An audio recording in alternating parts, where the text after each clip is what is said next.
Hola, ¿qué tal? Buenas noches. Bienvenidos a Periodistas de a pie que ve usted a través de Rompeviento TV, televisión por internet. Yo soy Alberto Nájar y esta noche le acompañamos Verónica García de León. Vero. Hola, ¿qué tal? ¿Cómo estás, Beto? Buenas noches. Buenas noches. Y se encuentra con nosotros Santina Franco, quien es de la Comisión de Ahorradores de FICREA. Santina, buenas noches. Hola, buenas noches. Bienvenida. Gracias. Hoy vamos a hablar de este tema que es uno de los grandes fraudes que se han cometido en contra, pues, de personas ahorradoras, de personas que tenían poco capital y que se suma a esa larga historia de, no sé si llamarle impunidad todavía, vamos a ver, esperemos que no, pero sí de abusos que se cometen en contra de las personas que no tienen pocas más alternativas que buscar dónde invertir su capital. Es el caso de FICREA. Y vamos a hablar también esta noche de una serie de consejos prácticos para sobrevivir a 2015, este año que se viene realmente difícil. No se vaya, enseguida regresamos.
Sigue usted en Rompeviento TV, televisión por internet. El programa se llama Periodistas de a pie. Estamos hablando del tema de FICREA con Santina Franco. Santina, bienvenida de nuevo. Gracias. Vamos a abordar este tema que se ha publicado mucho. Es uno de los temas que más ruido ha hecho en las últimas semanas, ¿no es así? Sí, Vero? bueno, desde finales del año pasado este tema empezó a cobrar importancia en los medios de comunicación. Y bueno, se trata de esta sociedad financiera popular, que es un intermediario financiero no bancario, es decir, entra dentro del sistema financiero, pero no es banco, y a través del cual los ahorradores pueden depositar sus ahorros. De hecho, hubo una publicidad que empezó a tener como mucho jale, por decirlo de alguna manera, el año pasado, con este actor, Alfredo Adame, que recomendaba ahorrar en FICREA por los altos rendimientos que daba la financiera. Entonces, bueno, la intención de tenerte aquí, Santina, es que nos cuentes qué es lo que pasó. En tu caso, digo, serviría un poco conocer en tu caso qué fue lo que te atrajo y cómo empezaste a ahorrar en FICREA de manera rápida y pasar al tema del fraude, del cual que llevó a la liquidación de esta sociedad. Ok. Bueno, para empezar, mi familia, casi en su totalidad, es quien es ahorradora. Nosotros decidimos invertir en FICREA. El primero que entró fue en 2012, porque un asesor que veníamos trabajando con él desde hace mucho tiempo entra a trabajar a FICREA y pues se quiere jalar a todos sus clientes y nos dice, oye, pues checa esta alternativa, está muy bien, los rendimientos están muy buenos, está autorizada por la Comisión Nacional Bancaria y de Valores, habla con DUCEF, pregunta, te van a dar las mejores referencias, y pues ciertamente así era, porque estaba en el top 4 de las mejores SOFIPOS que hay en México. FICREA es una sociedad financiera popular. Sin embargo, había personas que invertían cantidades pues un poquito fuertes, pero el gobierno nunca les puso un tope. No existe por ley un tope como tal. Que lo marcaran o que les dijeran, que les alertaran, no. Entonces, nosotros entramos a FICREA y creo que puedo hablar por todos los ahorradores de FICREA, porque no conozco una sola persona que estuviera inconforme o estuviera en descontento con FICREA. Siempre les pagaban en tiempo, nunca les dejaron de pagar, podían tener el efectivo en el momento que lo solicitaran. Paréntesis, el rendimiento que daba la sociedad comparado con un banco, ¿de cuánto era? Era entre el 4 y el 10%, dependiendo anual. El tipo, 10% en el mejor de los casos, a una inversión de 365 días. Mientras por un pagaré el banco te puede estar dando quizá un 2 o 3, más menos de 3% sí, así anual. Es. Pero además había personas que invertían a 24 horas su capital, ¿no? Entonces, no, por decirlo así, variaba muchísimo entre todo el universo de ahorradores el rendimiento que ellos podían obtener. El día exactamente 7 de noviembre, yo estaba viendo las noticias, como me imagino muchísimas otras personas, y ni siquiera los empleados de FICREA, por lo que yo me he enterado, sabían lo que les había sucedido, porque ellos, como cada 3 meses los auditaban, pensaron que era una auditoría más, porque les dijeron retírense de su lugar, les sellaron los escritorios y estaban en auditoría. Pero anuncian en las noticias que estaba intervenida gerencialmente FICREA, pero además yo considero, como muchos otros, que se sobrepasaron con esta intervención, porque pudo haber sido únicamente una intervención de tipo administrativa. Sin embargo, el interventor gerente, que es el licenciado Federico Manuel López Cárdenas, paraliza la empresa, porque aunque sí pueden cobrar, y en realidad la cobranza se cayó más de un 60%, porque como él nos dijo, había una expectativa para el mes de noviembre de cobrar 200 millones de pesos y se cobraron poco menos de 50 millones, me parece que 48 millones. De los créditos que también tenía exactamente, de donde generaba todo el rendimiento. Ajá. Bueno, hacen la intervención gerencial y pues todo el mundo cae como en shock porque había personas, como les digo, que tenían inversiones a 24 horas. Se me viene a la mente unos empresarios jóvenes que ellos quedaron a partir del 7 de noviembre imposibilitados para pagar sueldos, aguinaldos y todas las obligaciones que tienen para con sus empleados y los demás acreedores de la empresa, ¿no? Personas, la mayoría de los ahorradores de FICREA son personas de la tercera edad, curiosamente. Y la mayoría, yo podría decir que un 70-80%, porque yo he visto muchísimas caras y he visto a las personas. Son como 6,800 clientes, algo así, bueno, 6,400. Que son los números que se han manejado, sin embargo no tenemos la certeza. Yo le puedo decir que a lo mucho y en el mayor esfuerzo estamos en contacto con 2,000 ahorradores en toda la República. Claro que cada vez están saliendo más, ¿no? El Tribunal de Justicia, el Tribunal Superior de Justicia del Distrito Federal, que además dijo que él recomendó a otros 10 tribunales, el gobierno de Coahuila, Santander. Entonces, estos ahorradores que hasta ahorita se habían mantenido en el anonimato, como muchos otros ahorradores que les da pena decir que fueron víctimas de un fraude, porque todo el mundo nos tacha de tontos por haber invertido en FICREA. Pero ¿por qué tontos si un banco te da 2% anual y FICREA te ofrece el doble? Y si es supervisada. Además, tontos, empezando por Mario Di Constanzo diciendo que no tienen cultura financiera las personas que invierten en FICREA. Y entonces, si yo hablo a Conducef, hablo a la Comisión Nacional Bancaria, veo que está en regla todos los documentos y la autorización, pues considero que el gobierno y las instituciones en quienes queremos confiar están haciendo su trabajo como debieran. Y si desde 2005 FICREA viene trabajando de la misma manera con las empresas hermanas, por decirlo así, que es Lehman Trade, Baus, Jackman y Monca, y la auditan cada 3 meses, ahorita vienen y nos dicen que el 98% de las operaciones son irregulares, pues perdón, pero creo que el fraude no fue a los ahorradores, y bueno, el engañado fue el gobierno. El 7 de noviembre hacen la intervención de la empresa y el 19 de diciembre la liquidan. ¿Qué pasó en este Aquí te está saltando una cosa que es importantísima. La intervienen el 7 de noviembre. La siguiente semana de noviembre nosotros podemos entrevistarnos con el interventor y nos dice que él va a tratar de hacer una junta con el presidente de la Comisión Nacional Bancaria y de Valores, Jaime González Aguadé, Mario Di Constanzo por parte de Conducef y todos los vicepresidentes jurídicos y de supervisión y jurídico de Conducef también y de la Comisión Nacional Bancaria. Y nos dicen, y en declaraciones públicas y ante cámaras y en pleno insurgentes en las oficinas de la Conducef, desde el primer acuerdo que tuvimos con ellos fue que la intención de la autoridad, por supuesto que no era liquidarla. En palabras de Mario Di Constanzo, váyanse con la idea de que no vamos a liquidar FICREA, que se está haciendo un esfuerzo tremendo para no liquidarla. Lo que está haciendo el interventor gerente es regularizar todas las operaciones para que FICREA pueda reabrirse bajo el nombre de FICREA o cualquier otra denominación, porque las opciones que marcaba la ley son, la disolución, la venta, la fusión, la escisión, etcétera. Entonces, si no va a funcionar como FICREA, puede funcionar Ave Fénix o cualquier otro nombre, ¿no? Todo mundo se va con la idea de que FICREA no va a ser liquidada, porque las autoridades generaron una expectativa en las personas. Nos reunimos más de 6 veces con ellos y en todos los acuerdos firmados y publicados en los portales de internet de las 2 comisiones, expresamente dice no a la liquidación. Se están buscando cualquier otra opción viable para la reapertura de FICREA.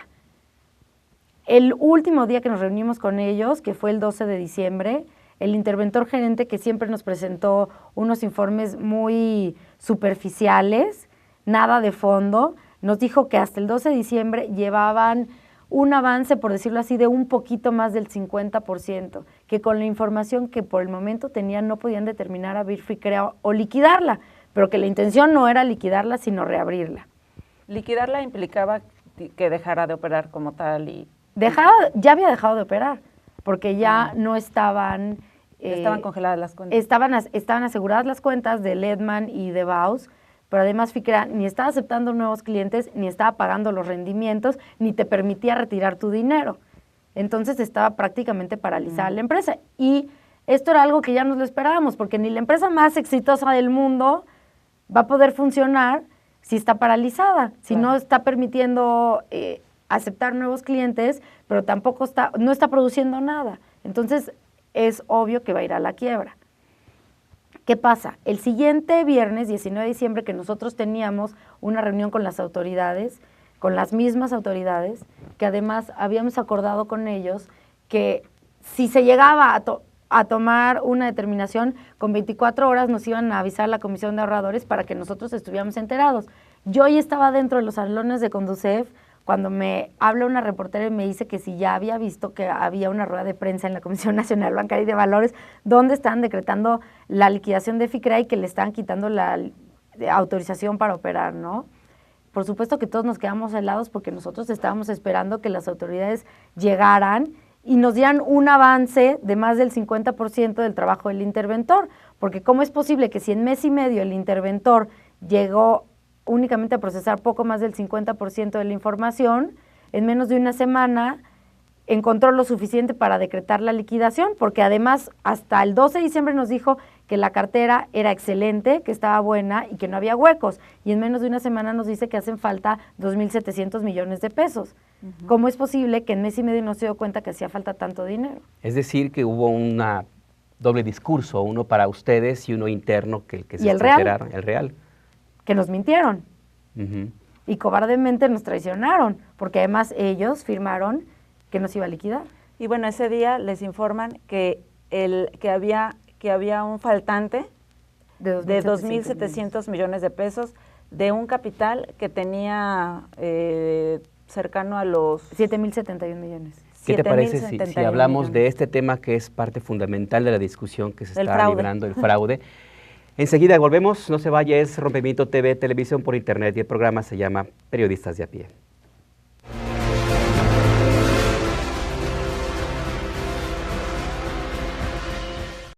Mi nombre es Esther, pero eso no importa ahora. Soy zapatista, pero eso tampoco importa en este momento. Soy indígena y soy mujer, y eso es lo único que importa ahora.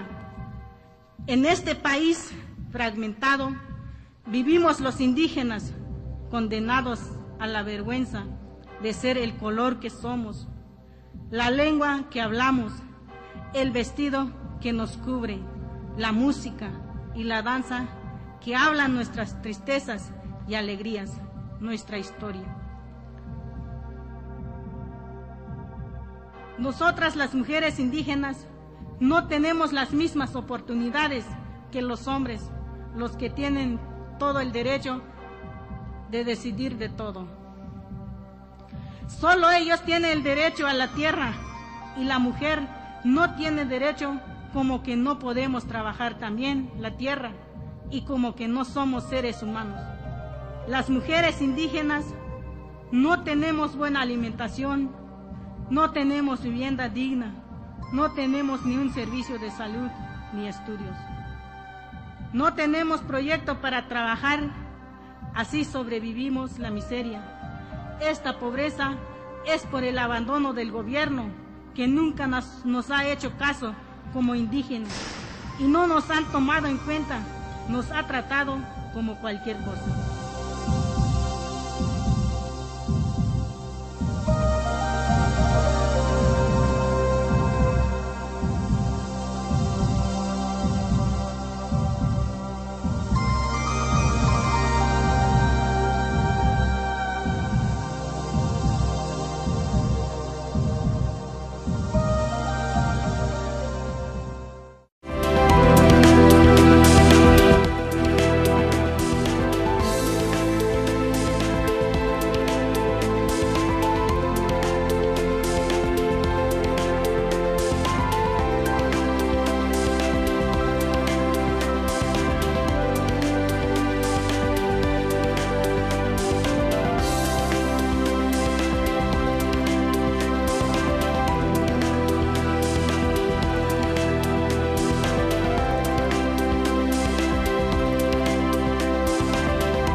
Sigue usted en Rompimiento TV, el programa se llama Periodistas de a Pie y estamos abordando el tema de FICREA.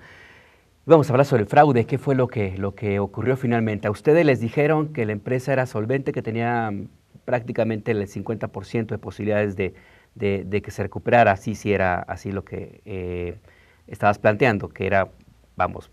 Que podía volver a operar. El problema no era de liquidez de la financiera. El problema era que las operaciones de FICREA eran irregulares. Pero aquí creo que la cuestión más importante es, primeramente, que la Comisión Nacional Bancaria no actuó en tiempo y forma. Jaime González Aguadel nos dijo que a partir del mes de marzo ellos tuvieron, por decirlo así, el primer foco rojo de que las cosas en FICREA no estaban trabajando como debiera ser. Y entonces, ¿por qué es hasta el mes de noviembre que la intervienen? Claro. Porque además, una cifra que es importantísima, y es que de marzo a noviembre casi se triplicaron los clientes en FICREA. Entonces, si la Comisión Nacional Bancaria hubiera actuado como debió haberlo hecho en marzo, el destino de la mayoría de los ahorradores de FICREA ahorita sería uno muy distinto, porque particularmente hay ahorradores que 2 días antes o el mismo día hablaron a la Comisión Nacional Bancaria, hablaron a Conducef y les dieron luz verde para invertir. Y bueno, creo que en el marzo la comisión hace una visita de supervisión como lo hacía cada 3 meses. Como lo hacía, y detecta, o sea, ese foco rojo del que habla el regulador, es que Lidman, que es una empresa como subsidiaria de FICREA, era la que estaba recibiendo o que estaba pagando los créditos a los acreditados, algo así. O sea, empieza a tener un indicio del fraude que vino a descubrir 8 meses después en la intervención. Que además hay un dato que es muy importante. En estas mismas reuniones hubo un representante de la Procuraduría General de la República y nos dijo que ellos empezaron a investigar a FICREA a mediados del mes de octubre. Y el interventor gerente en su informe nos dice que del 3 al 6 de noviembre, o sea, prácticamente un día antes de la intervención, salen de las cuentas de FICREA 460 millones de pesos. Y además, Rafael Olvera se pone sueldo 77, Rafael Olvera es el dueño de FICREA y de las otras empresas Ledman, Baus y Monca, un sueldo de 77 millones. Entonces, nos queda muy claro que los alertaron, porque ¿cómo es posible que pocos días antes de la intervención sale tanto dinero de las cuentas de FICREA?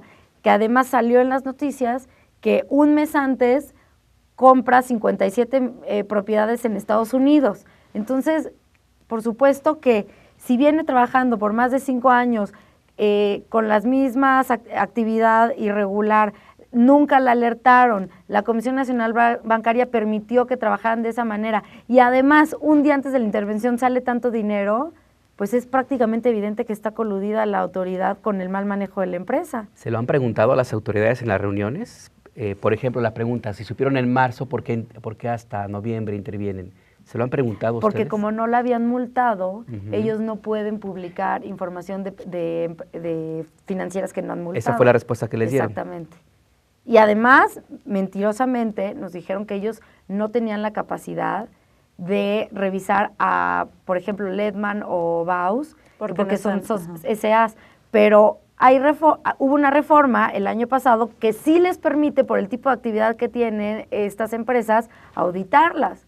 Entonces, pues nos siguen engañando las autoridades. Ahora, ¿qué va a pasar con el dinero de los ahorradores? Sabemos que por ley las sociedades financieras populares tienen un seguro de depósito, no como el que tienen los bancos para los ahorradores del banco, sino de mucho menor cuantía, de 130,000 pesos. 25,000 UDI, 131,500 pesos. Es decir, que si algún ahorrador tiene más de esa cantidad, que son varios, entiendo, no van a recibir más que ese seguro de depósito.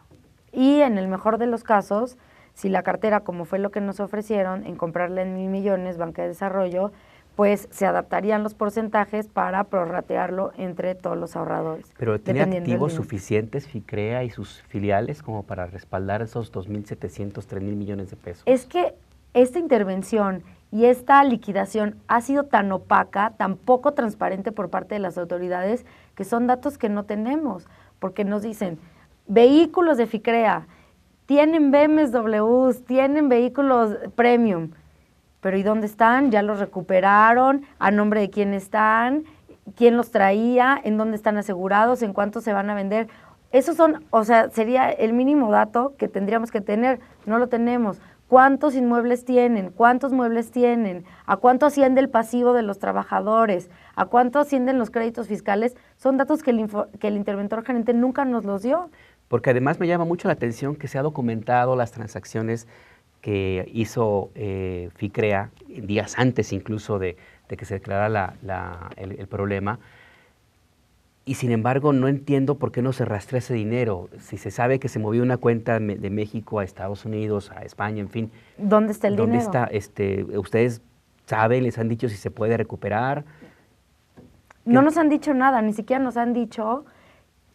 La última reunión que sostuvimos con las autoridades nos dijeron que sí había denuncias en contra de Rafael Olvera y demás socios de FICREA, porque no nos podía decir por qué delitos, ni contra quién específicamente, porque como había una investigación abierta, era información confidencial y que no nos la podían decir. Pero bueno, ya está la orden de aprehensión en contra de Rafael Olvera. Que apenas nos enteramos la semana pasada que la giró un juez, pero además no es por fraude, sino es por lavado de dinero y asociación delictuosa. Entonces, ¿hay fraude en contra de los acreedores o no?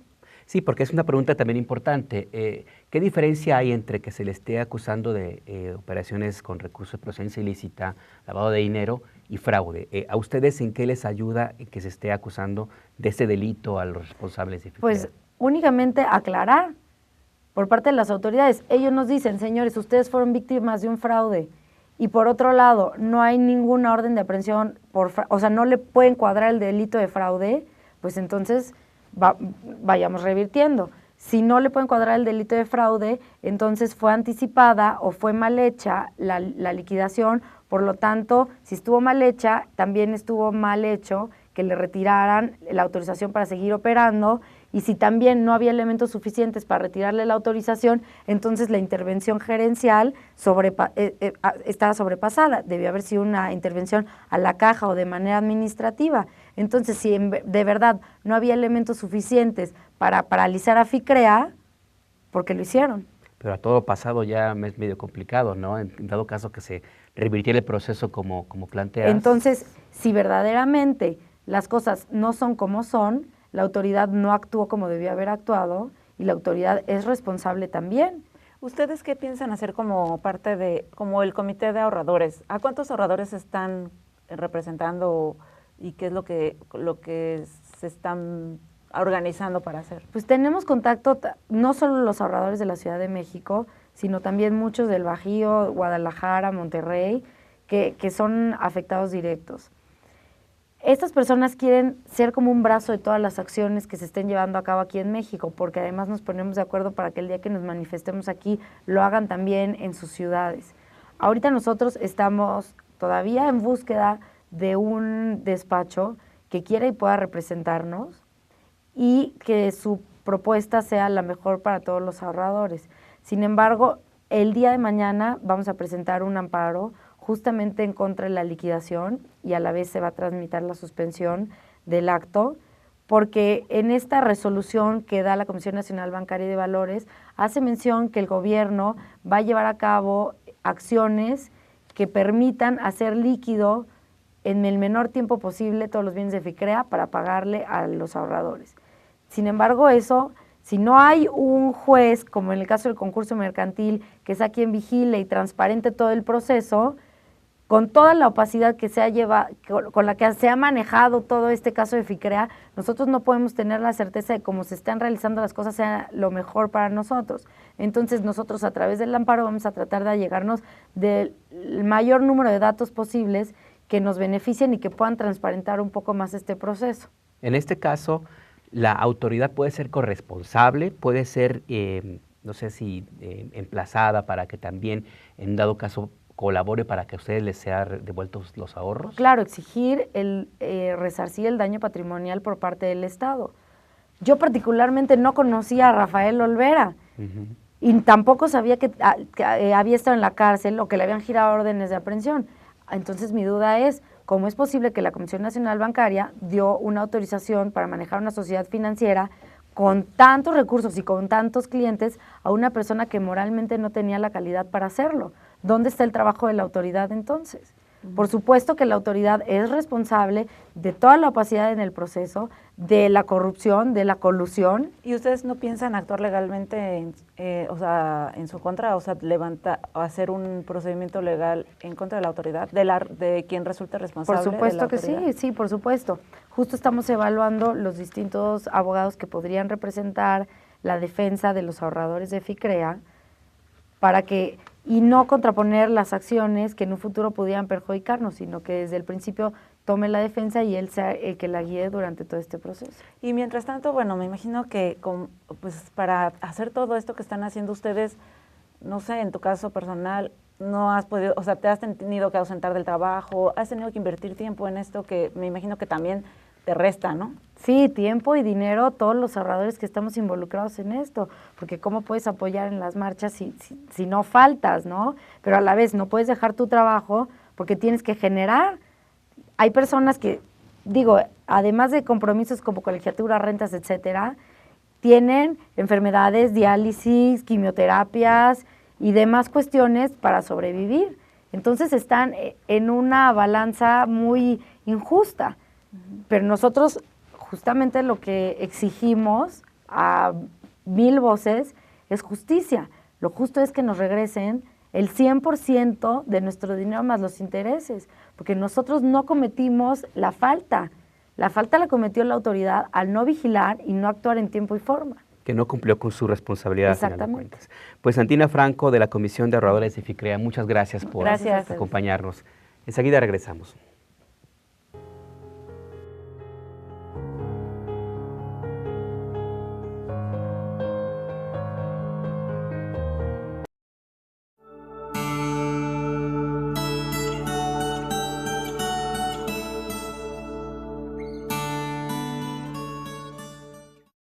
Continúa esa torpeza gubernamental sin un liderazgo, porque si tú comparas a un presidente como Peña Nieto, y acá no voy a ser ideológico, te voy a dar ejemplos de todos los ángulos, con un presidente como el presidente Santos de Colombia, o el presidente Mujica de Uruguay, acá ya no tienes centro derecha, centro izquierda, el presidente Peña Nieto da una imagen lastimosa.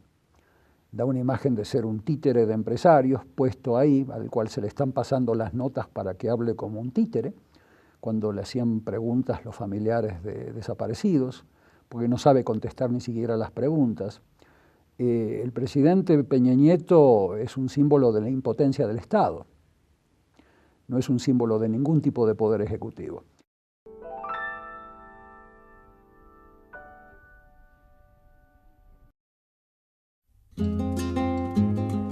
La vuelta del Partido Revolucionario Institucional a la presidencia en el 2012 se ha convertido en la principal determinación social de la salud, poniendo a México en peligro como nación y también a sus recursos naturales.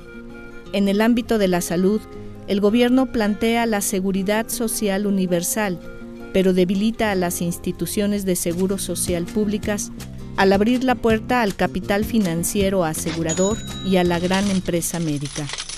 La violencia estructural y social se ha convertido en uno de los principales problemas de salud pública. Por un lado, padecemos una guerra contra el narcotráfico que para diciembre de 2012 llevaba un saldo de por lo menos 136,000 muertos y decenas de miles de desaparecidos y desaparecidas. Guerra que también ha sido aprovechada para matanzas de migrantes nacionales y centroamericanos. El homicidio es hoy la primera causa de muerte en hombres jóvenes. Los feminicidios tienen una tendencia ascendente, ocurriendo en su mayoría en el Estado de México y Ciudad Juárez. La violencia asesina a la niñez mexicana, ya sea como víctimas indirectas de la narcoguerra o por el maltrato.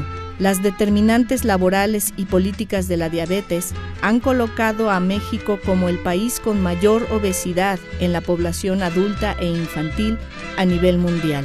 Nuestras leyes permiten el consumo de alimentos chatarra en las escuelas y las políticas federales combaten el hambre a través de la entrega de una canasta que contiene alimentos industrializados y transgénicos facilitados por las grandes transnacionales cuyo botín esperado son los territorios para extraer nuestros mantos acuíferos, nuestros minerales y nuestros cultivos originarios, tal como ha ocurrido con el resto de Latinoamérica.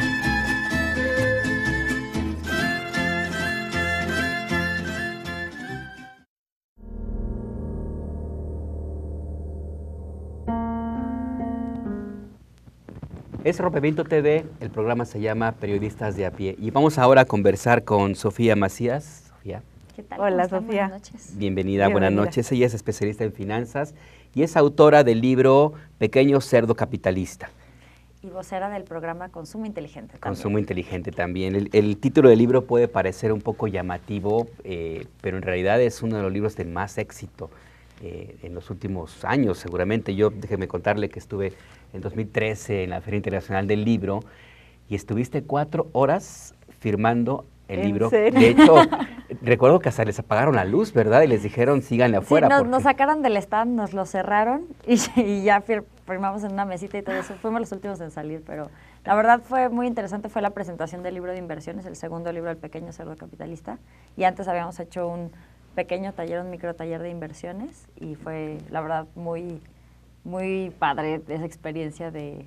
Y creo que uno de los atributos del libro y tuyo como experta en finanzas personales es que pues has podido abordar o has sabido abordar este tipo de temas, el tema de las finanzas personales de una manera muy coloquial y muy sencilla para todos los que podemos leerte, ¿no? O escucharte.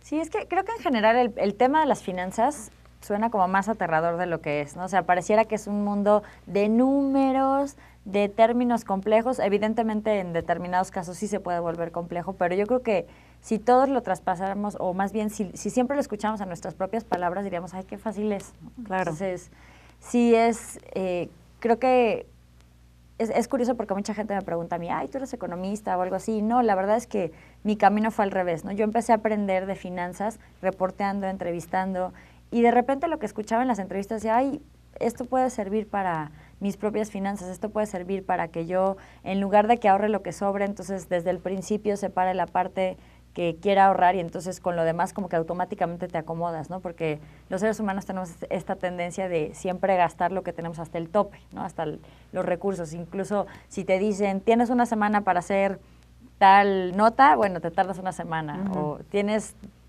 un día, pues lo haces un día. El ¿no? trámite de última hora. Sí. Todo absolutamente es como hasta el límite, ¿no?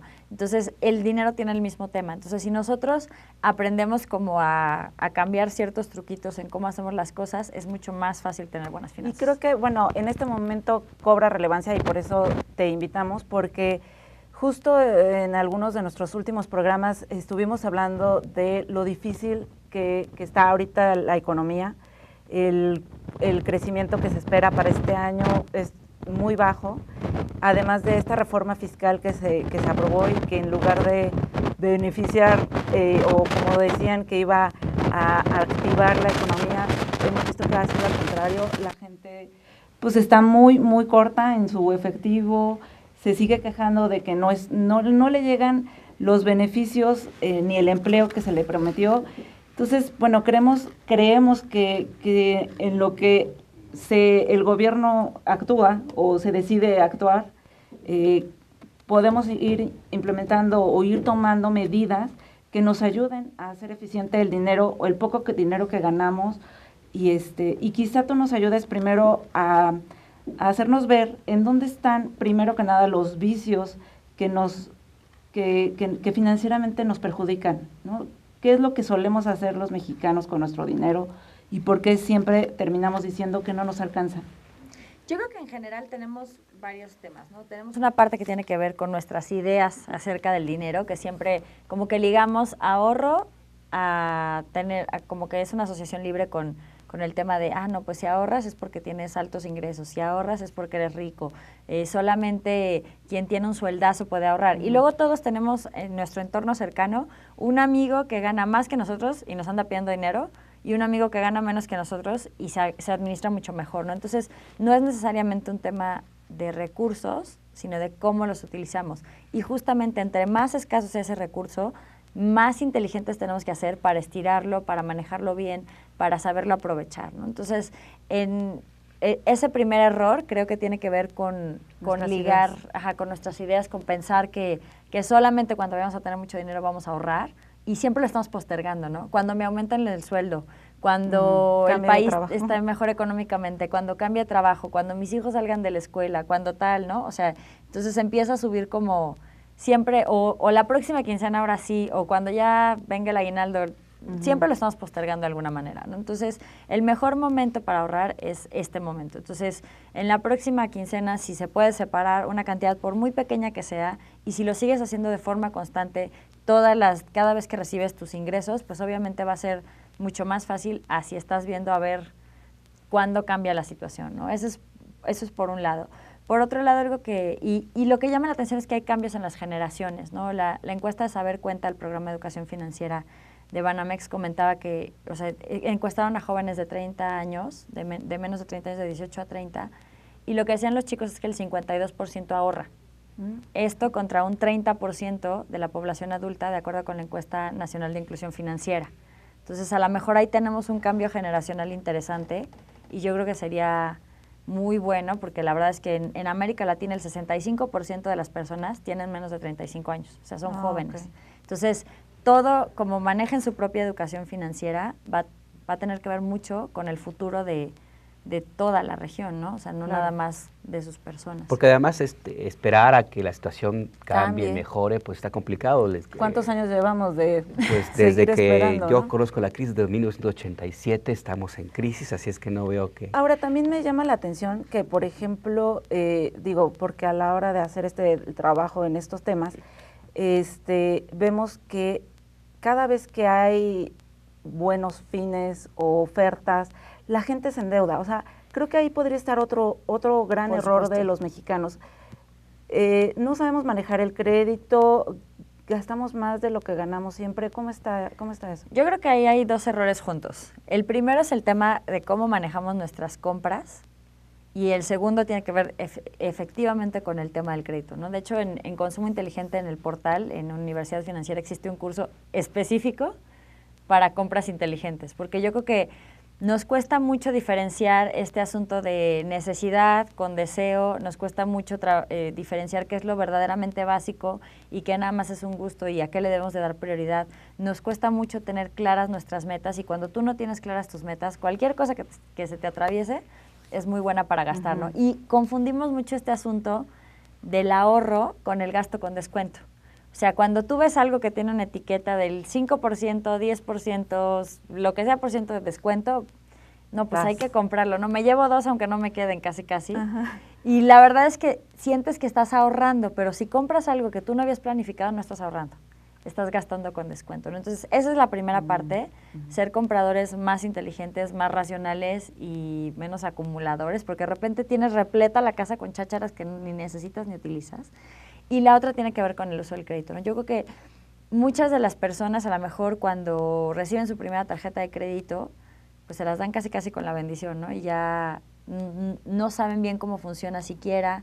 No Piensan que es una extensión de su ingreso, ¿no? Eso por una parte, que lo acabas de decir clarísimo, o sea, el crédito no es una extensión de nuestros ingresos, ¿no? Es algo que podemos utilizar para adelantar una compra, pero es una especie de ahorro a la inversa. En vez de ahorrar ahorita para comprar, estoy comprando y luego tengo que ahorrar para irlo pagando, solo que siempre que uso dinero que no es mío, pues va a tener un costo, ¿no? Y hay que tener claro cuál es ese costo, porque de repente ni siquiera sabemos cuál es la tasa de interés de nuestras tarjetas. Dicen que el crédito el crédito de las tarjetas es el crédito más caro, ¿no? Pues lo que pasa es que las tarjetas son un crédito que está planeado para el corto plazo. O sea, depende cómo lo utilices, o sea, si tú manejas bien tu fecha de corte y tu fecha de pago, que son 2 momentos, digamos, importantes que debemos conocer de nuestra tarjeta de crédito, y tú compras siempre justo después de la fecha de corte y luego hasta el siguiente corte tienes 30 días y luego tienes 20 días para pagar eso que consumiste. Si tus cortes son el 5, pues del 5 de enero al 5 de febrero es tu corte y luego tienes 20 días hasta el 25 de febrero como mucho para pagarlo. ¿Serían como 50 días? Sí, son 49 para estar un poco más seguros con el tema de las fechas, pero en realidad si tú eso lo liquidas en ese periodo, ni siquiera pagas intereses, ¿no? El problema es que si nos vamos y solo pagamos el mínimo o se nos olvida hasta el mínimo, pagar hasta el mínimo, pues ahí sí se vuelve una bola de nieve tremenda y crece la deuda, ¿no? Pero ahí tenemos en contra toda la estrategia de la publicidad, no sé, yo lo veo desde mi punto de vista neófito, que te dice que si utilizas tus tarjetas estás siendo un buen sujeto de crédito y eventualmente tendrías acceso a otro tipo de compras. Haciendo tu historial crediticio. Pero incluso si eres totalero, tienes esos beneficios. A diferencia de Estados Unidos, porque eso es diferente en México y Estados Unidos, en Estados Unidos sí tienes que deber algo para poder hacer historial. En México puedes tener, digamos, ser totalero y pagar cada mes todo lo que consumiste y que no te cobren intereses y seguir haciendo buen historial. Entonces, es una gran ventaja. Entonces, sí conviene usar las tarjetas para hacer historial crediticio, para cuando quieras un crédito hipotecario, para cuando quieras un crédito automotriz, incluso un crédito empresarial, pero vale la pena usarlas a tu favor. Pagar los intereses menores posibles. Y si por una cosa un mes no puedes pagar el total, bueno, 2 o 3 veces del mínimo para que no te endeudes, ¿no? Al final de cuentas, lo que es la clave, el secreto es no gastes más de lo que no tienes o de lo que tienes. De lo que ganas, ¿no? Sí, hacer cuentas siempre antes de contraer una deuda, ¿no? Vamos a seguir tocando este tema muy práctico y me gustaría que en el siguiente corte habláramos sobre este año en particular. ¿Cómo lo ves? ¿Qué posibilidades hay de que efectivamente pueda cambiar el chip difícil para los mayores mexicanos? ¿Y en qué, no? ¿En qué? Y sobre todo, ¿qué tan favorable puede ser o no el entorno, sobre todo en 2015, para contribuir a una mejor cultura financiera del mexicano? Ya volvemos, es Rompimiento TV, el programa se llama Periodistas de a Pie.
Sigue usted en Periodistas de a Pie, que ve usted a través de Rompimiento TV, televisión por internet. Antes del corte te preguntábamos, ¿cómo ves este 2015? ¿Cómo lo ves tú con todas las noticias que están hablando de un entorno económico muy complicado? Y aparte es un entorno económico global complicado, ¿no? O sea, tenemos la subida de tasas de Estados Unidos, que eso a todos los mercados emergentes pues finalmente les pega, porque si en Estados Unidos el costo del dinero sube, pero también lo que se paga a la gente por invertir allá es más alto, pues a lo mejor los capitales no llegan tanto a los países emergentes como México, pues como América Latina en general, ¿no? O sea, como que ahí hay un ajuste de lo que pasó, o sea, tenemos como la resaca de la crisis global, ¿no? Y encima, pues para un país donde es una fuente de divisas tan importante, que los precios del petróleo estén bajos, pues también es un tema complicado, ¿no? Todos los analistas en lo que coinciden es que pues efectivamente hay indicios de que puede mejorar el crecimiento, que la implementación de las reformas, etcétera, pero pues realmente eso yo creo que va a ser más a largo plazo, no necesariamente en este año. Entonces, por ese entorno complicado es otra de las grandes razones por las que es importante cuidar nuestras finanzas. Porque, no sé, a una gente que vive en Nezahualcóyotl o en las Lomas, bueno, en Lomas tal vez le pueda pegar más, pero ¿qué tanto realmente le pega un entorno petrolero difícil como el que estamos viviendo a nosotros, a la gente de la calle, de a pie? Pues algo que pasa es que México es un país importador, o sea, muchas de las cosas que compramos en el supermercado y demás, pues vienen de otros mercados, ¿no? Entonces, eso sí puede llegar a tener un efecto de que se encarezca cuando el tipo de cambio está depreciado, ¿no? Últimamente se ha ido ajustando y ya no está tan disparado como estaba a finales de año, pero eso siempre va a ser algo que realmente pues sí pueda tener un efecto en el bolsillo, e independientemente de esto, aunque no se espera realmente ajustes tan bruscos, se habló mucho el año pasado que a lo mejor iba a haber ajustes muy bruscos por diferentes circunstancias con el tema del empleo, etcétera. No fue el caso, pero siempre en entornos mundiales difíciles es importante dos cosas: tener un guardadito del fondo de emergencias, porque pues realmente cosas inesperadas como perder el empleo, algún tipo de enfermedad que no cubran los seguros, incluso si chocas y pagar el deducible del coche que tienes, pues para eso siempre hay que tener un pequeño guardadito y tener también nuestras deudas bajo control, ¿no? O sea, que no sean más del 30% de nuestros ingresos, por supuesto, ¿no? Y otra cosa muy importante, ¿por qué? Porque en estos entornos, cuando en el mundo en general está complicado, sí llega a suceder que lo que llega a subir es el precio del crédito, ¿no? O sea, que es un poco más costoso. Entonces, hay que tener nuestras deudas controladas para que no caigamos en intereses demasiado altos, si es que llegan a subir, o incluso si se mantienen, pues que nosotros mismos no estemos rebasando nuestra capacidad de pago, que cualquier emergencia nos pueda meter en un problema para pagar, ¿no? O sea, esa parte sí es importante. Y la contraparte de las crisis en general es que también llegan a ser oportunidades de inversión, ¿no? O sea, los sectores que a lo mejor están un poco más de capa caída, pues a lo mejor es un buen momento para entrar y pues ir viendo realmente cómo poner a trabajar el dinero, ¿no? Porque claro, un entorno difícil genera expectativa también complicada y por tanto la gente, los inversionistas, bancos aumentan tasas, ¿no? Sí. Que es una de las consecuencias directas, la tasa de interés va eventualmente a subir. Para este 2015, para una persona, por ejemplo, que contrató hace 2 años el Buen Fin, una televisión a 50 meses, y que tiene además las colegiaturas, que tiene, etcétera, un típico clase media o una persona mexicana común, ¿qué le aconsejarías tú para empezar a cambiar su chip y meterse en una buena cultura financiera?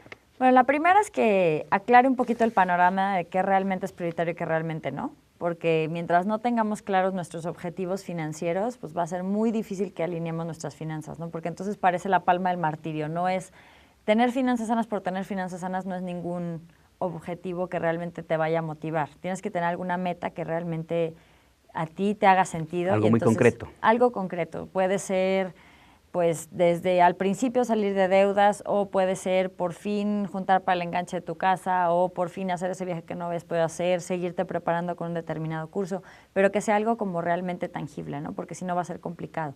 Yo creo que también venimos de un periodo de mucho gasto.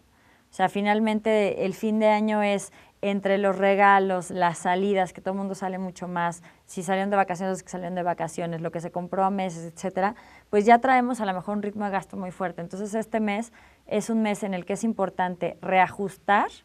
A lo mejor, pues si en vez de salir 4 semanas al mes, pues nada más salimos 2 o 1 y lo demás lo hacemos un poquito más casero. Cuidamos mucho más el tema de la energía, porque la energía es una de las cosas que más sube en enero. Volvemos a hacer nuestro presupuesto para ver qué gastos podemos ajustar. Y algo muy importante, hacer el hábito. Una de las cosas que suben en enero todos los años son también los alimentos. Entonces, si nosotros podemos ajustar para que hacer menús semanales para que el desperdicio en casa sea menor, para que se tenga más claro como qué podemos... Comer menos fuera, ¿no? Claro, comer menos fuera y también comer como... Mucho de lo que pasa es la comida tirada a la basura es dinero literal tirado a la basura, ¿no? Entonces, hacer mejor nuestros cálculos para que no se nos esté yendo fugas por ese lado. Una de las ventajas de hacer dieta, ¿no? Exacto, sí, ya hay que hacer la dieta de todo lo que nos comemos con el recalentado y todo lo demás. Oye, ¿y por qué? Bueno, en este tipo de hábitos y las metas que nos empezamos a plantear, ahorita las mencionaste, que si un viaje, hacer estudios, cualquier cosa representa o implica tener un ahorro, ¿no? O empezar a tener un ahorro para llegar a esa meta financiera. Pero lo decíamos en un principio, ¿por qué siempre pensamos que no nos alcanza nuestro ingreso para ahorrar y cómo poder empezar a tomar actitudes que nos ayuden a hacerlo, incluso para crear ese fondo de emergencia del que tú hablas? Pues por un lado, porque no somos conscientes de en qué gastamos. Tú a la mayor parte de la gente le dices, ¿en qué se te va el dinero? No tengo idea. Traía 200 pesos en la bolsa y los fui cambiando y se evaporaron, ¿no? Entonces, yo creo que sí es recomendable hacer un registro de por lo menos 3 meses de tus gastos para ir sabiendo en qué se te va y sobre todo en qué no quieres que se te vaya.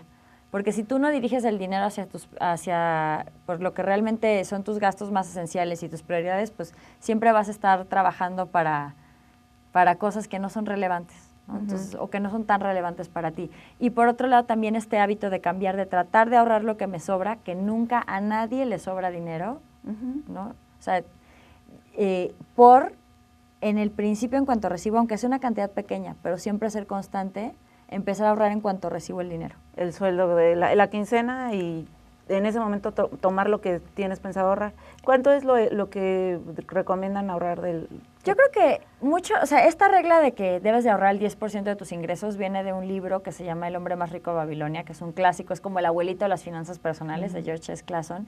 Y pues a lo mejor en su tiempo hacía sentido, pero yo creo que puede ser una barrera mental para el ahorro, porque dices, ay, es que si no puedo ahorrar el 10%, pues ya empezaré cuando tenga el 10%, ¿no? Entonces yo lo que les recomiendo es que así sean 50 pesos al mes, a la quincena, lo que ustedes quieran, pero apártenlos y háganlo siempre, ¿no? Y a lo mejor ahorita, lo que es difícil es empezar, porque empiezas de cero, pero ya una vez que tienes a lo mejor 200 pesos ahorrados, dices, ay, bueno, pues mejor lo voy a tratar de cerrar a 400 y al rato esos 400 a 1000 y esos 1000 al rato a 5000, no sé, ahí vas, como que te vas emocionando, ¿no? Entonces esos hábitos creo que son importantes y también de repente pues hay gente que dice, es que sabes que yo por más que le aprieto a todo, ya no hay forma de reducir más mis gastos. Bueno, en ese caso a lo mejor es un buen momento para desempolvar nuestras habilidades en 2015 y buscar fuentes adicionales que nos puedan generar algún ingreso con otras cosas, ¿no? Otras cosas de lo Pero que siempre hacemos. con la premisa de que si ganas más, no gastas más. Exacto, porque si no es el cuento de nunca acabar, ¿no? Entonces, al rato, sobre todo si son ingresos que son eventuales, ya subiste tu tren de gasto, pero el ingreso no es constante, entonces ya te metiste en una camisa en de problemas. Okay. Sí. ¿Y qué tanto sirve eso le llaman los piquitos? Es decir, me gasto, no sé, en lugar de comprar una botella de agua, mejor me la llevo de mi casa, en lugar de tomar un taxi, no sé. Pues el tema del gasto hormiga, la verdad es que sí nos representa algo, ¿no? Entonces, esos pequeños hábitos, pues a lo mejor la botella de agua dices, pues son 7 pesos, 10 pesos. Pero diario. Pero si es diario, claro. Y hay gente que dice, ay, pero es que el café, pero a mí me encanta el café. Bueno, no dejes de tomar café, pero entonces busca otro hábito que puedas modificar que todos los días te represente algo, ¿no? Profeco tenía un dato que decía que el gasto en un hogar medio en México, el gasto hormiga anual eran 13,000 pesos. Entonces, a lo mejor no vas a poder fumigar todos tus gastos hormigas, pero si a lo mejor haces la mitad, pues ya ahorraste un buen dinero, ¿no? Oye, Sofía, y en estos minutos que nos quedan, ¿qué tanto ayuda el entorno para el entorno económico y del país para fomentar esta no cultura financiera? Me refiero al Buen Fin, ofertas todo el año, pague ahora compre ahora y pague dentro de 5 años. Que paguen sus tataranietos, ¿no? Sí. ¿Qué tanto ayuda este entorno? Yo creo que en general siempre estamos bombardeados con temas que tienen que ver con el consumismo, y por eso justamente es importante promover el consumo inteligente. O sea, ¿qué es lo que a ti te importa, no lo que te están queriendo vender? Entonces yo creo que efectivamente en el entorno tienes muchas tentaciones, cada vez es más fácil comprar, cada vez es más fácil alargar el periodo de pago lo más que se pueda, pero al mismo tiempo es cargar todo el tiempo. Entonces, todo ese tipo de cosas tienen su lado positivo. O sea, por ejemplo, si tú los meses sin intereses los utilizas para comprar tu refrigerador súper viejo que ya casi gasta más luz que toda la casa entera y cambiarlo por uno que sea más ahorrador, bueno, pues es mejor que hacer un desembolso tan fuerte, ¿no? Pero si los meses sin intereses lo utilizas para todo, casi para... La comida. Sí, ¿no? Comida, Que esa la cena. digieres pues en 3 horas, ¿no? Entonces ahí sí ya te estás metiendo en muchas broncas, ¿no? Entonces yo creo que sí hay que ser un poco más racionales en cómo hacemos las cosas, porque si no, pues efectivamente el entorno no ayuda a que tengamos unos comportamientos financieros que nos ayuden a nosotros a nuestras metas y no nada más hacerle el juego a otras personas. Y en estos 2 minutos que nos quedan, ¿en dónde pudieran las personas que nos están viendo en este momento encontrar consejos prácticos así? Pues realmente en México eso es una ventaja porque ya hay muchas fuentes. Entonces, por ejemplo, en Consumo Inteligente, en consumointeligente.org, tanto hay posts todas las semanas relacionados con finanzas personales, también hay cursos en la parte de universidad financiera, hay un curso de los básicos de las finanzas personales, hay un curso sobre compras inteligentes, otro sobre cómo utilizar la tarjeta de crédito, que es esta fecha de corte, que es este CAT, que es todo estos términos que nos parecen tan raros, uno para hacer presupuesto y también, por supuesto, pues en la página de internet del Pequeño Cerdo Capitalista, que es www.pequeñocerdocapitalista.com, todas las semanas se está actualizando y pues en las redes sociales también. ¿Y habrá también algún consejo de cómo ayudar a identificar la necesidad real, la de veras? Sí, claro. Justo el de compras inteligentes tiene como algunas... La diferencia entre qué deseo y qué necesito, ¿no? Exactamente, sí. Y de hecho hay una infografía que me gusta mucho que es sobre los 7 pasos de la compra inteligente que pues te va llevando, ¿no? O sea, primero, si realmente lo necesito, si realmente lo puedo pagar, si ya comparé opciones, si ya busqué la opinión, a lo mejor ahora pues con internet puedes buscar reseñas, puedes buscar comparativos, si comparé precios, si negocié, y pues finalmente sí lo pagué a tiempo, ¿no? Pues muy bien, Sofía Macías, especialista en finanzas, autora de Pequeño Cerdo Capitalista y vocera de Consumo Inteligente. Muchas gracias por acompañarnos, buenas noches. Muchas gracias, Sofía. Hasta pronto, muchas gracias. Vero, muchas gracias. Gracias, Alberto. Y a usted también muchas gracias, se queda en La Contracorriente con Luis Hernández Navarro. Nosotros nos vemos muy pronto.